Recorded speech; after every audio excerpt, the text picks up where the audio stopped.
In today's mainstream media, the world is predominantly white. This is a truth that has existed ever since the birth of mediums such as literature, music, television, and even more recently, the internet. In a world where different racial and ethnic groups exist, one must come to wonder, why is it that our media is so predominantly white when the world really isn't like that? It never was like that. So why is it so common to see mostly white characters portrayed in the media? Why is it that we mostly see white actors star in different roles? And why is it that whenever we finally have a character who is different to the usual white one, does the media tend to whitewash it and make it quote-unquote more palatable for an audience to enjoy? And subsequently, why is whitewashing considered an issue when blackwashing isn't considered one? What makes both of these concepts so very different? And why is it that the art community has such a divide when it comes to both of these concepts? Let's find out, shall we? Hello beautiful people of the internet, my name is Yatos, and welcome back to my channel. Today I would like to make a video unlike others that I've made thus far in this channel and make a video on the issues in the media when it comes to the portrayal of characters of darker complexions. This is due to the majority of the people in the movie and art industries being predominantly white. This, of course, should technically come as no surprise since a vast majority of the people in the US, Europe, and Northeast Asia have lighter complexions. Hence, why it is predominantly easier for a person of a lighter skin color to get a job in both of these industries. But why is that? Well, it may have to do with how some racial and ethnic groups are usually seen down upon because of their complexions. This concept, of course, is known as racism, xenophobia, and colorism. But why is it that some groups are discriminated against when they're just trying to live? It usually comes down with the negative connotations we have against these groups that causes the brain to immediately think less of them, despite the fact that most of them really just want to vibe and coexist with the rest. But how does this tie to the media that we consume? Fiction has the power to influence how we view reality.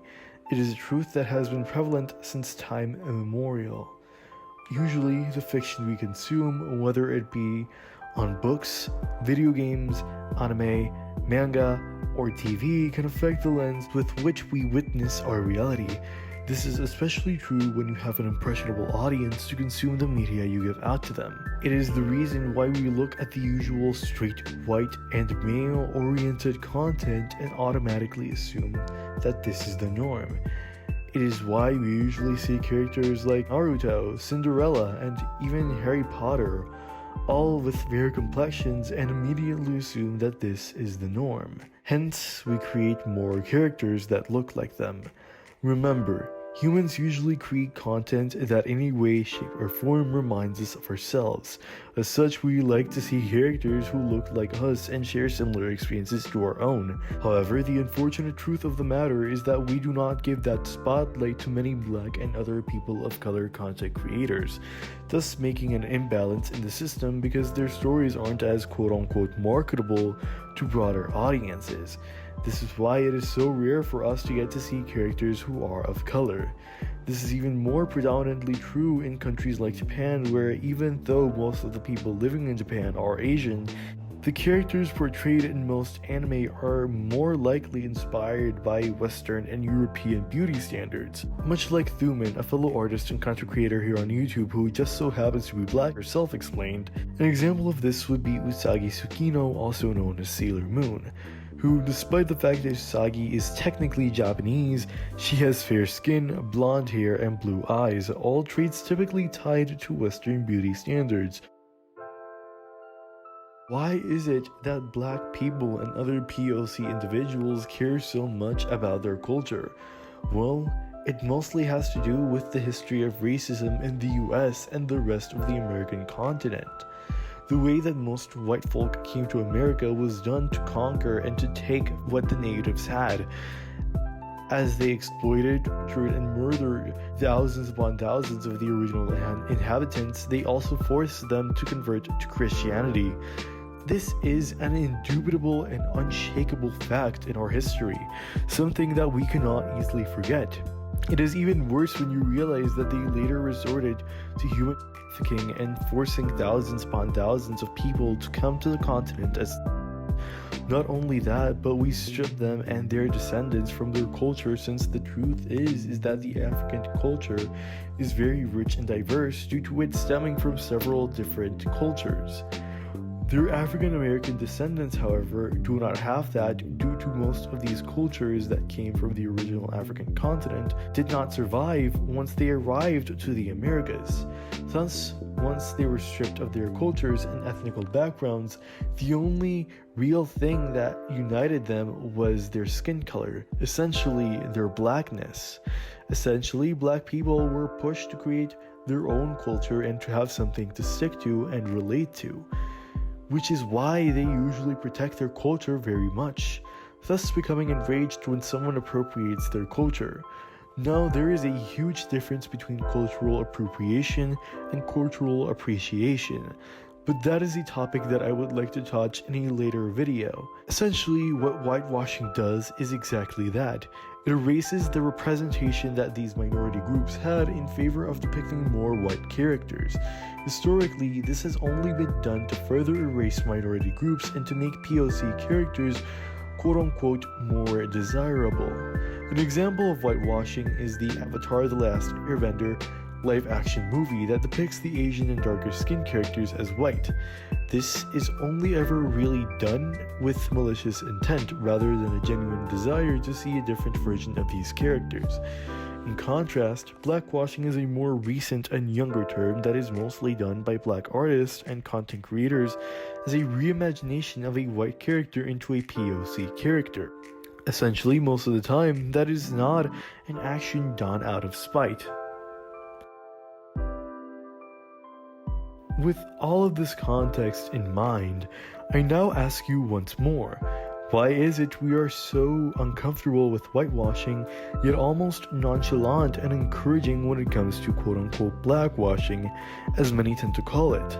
Well, it mostly circles down back to what I explained before with how white folk experience more positive representation in the media in comparison to people of color, which is why when we tend to see someone strip away that precious representation we very rarely get, we end up becoming devastated because we are stripped of the spotlight once more.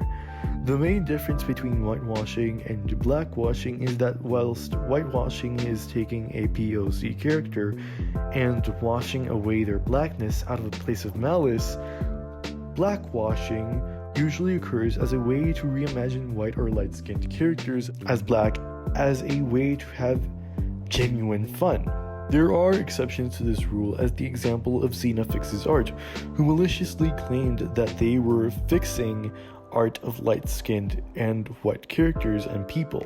This, of course, is an example of when blackwashing is done with a negative connotation. Another interesting point by Spooksy, another creator on YouTube who is also black, explained is that blackwashing can negatively affect someone who is unaware of the character in front of them being originally white. Therefore, when they later search for the official content of the character, they will end up feeling discouraged and disappointed that they are again Caucasian. However, most artists are very clear that the characters they draw are just reinterpretations and headcanons of these characters. However, much like how she pointed out, it is better to support black content creators and black stories whenever we have the chance, instead of making blackwashed art. It is also important to remember to make original content depicting black and other POC characters whenever possible. Representation starts with the people who need to be represented. And if we have to keep on fighting to see more black, Asian, Native, and even Latino content in the media, then we should try to make our own and support each other's content as people of color. Spooksy, also made a video on feature animation works that feature black characters as their protagonists, so if you want to see that, links will be down below. Finally, I believe it's important to give the helm and listen to black creators as often as we can. The truth of the matter is that if we want more positive representation in the media, we need to start boosting POC content and encouraging others to watch these films made by people of color. Artists, if you can, support the content that your black and people of color comrades create. Let's boost these creators so that we get to see more people like us. I believe that it may take some bumps in the road, but we can get there. Is blackwashing the solution? Not necessarily. However, it does bring some recognition to black artists who can later use that spotlight to further boost their own platform to display original content. The subject of blackwashing can be very nuanced, and I believe that it is a very interesting discussion that needs to be had. I realize this video might be a little bit late, and I might be a little bit late to the conversation, seeing as the original discussion was held over a month ago at the time I am recording this video. However, I just really felt like I wanted to make a nuanced and informative video placing the different perspectives surrounding blackwashing and whitewashing and their effects. Some artists who are black see them both as detrimental, whilst others prefer to see one being the lesser of two evils. As a mixed Latino myself, I like to hear the perspectives of other content creators as POC. I believe that we have a long way, but I think we're on the right direction to ending the stigma. I feel like we also need to start using social media to promote lesser known artists, regardless of their racial and ethnical background, especially black and other POC artists. Social media is a double-edged sword, but when we have the chance, we should give the spotlight to those who are less fortunate and in need to grow. Anyhow, I think this is where I'm going to end the video. If you liked it, be sure to give it a like and comment your thoughts down below. Do you believe that blackwashing is a problem, or do you believe it is a temporary solution and a boost for black creators? Let me know your thoughts in the comment section down below. Until next time, stay safe guys.